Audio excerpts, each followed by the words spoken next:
Withdrawing money from Coinbase to your bank account is a straightforward process.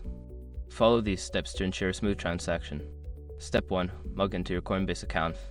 Access your Coinbase account by entering your email and password. Ensure you are using a secure internet connection. Step 2. Navigate to the Assets tab. Once logged in, click on the Assets tab located in the main menu.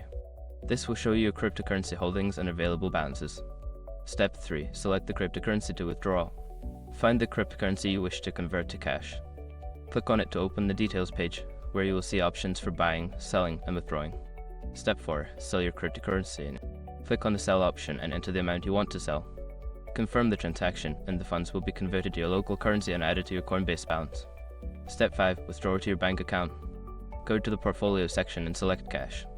Click on the withdraw button, choose your bank account, enter the amount you want to withdraw, and confirm the transaction. After completing these steps, your funds will be on their way to your bank account. Keep an eye on your bank account for the transfer, which may take a few business days to process.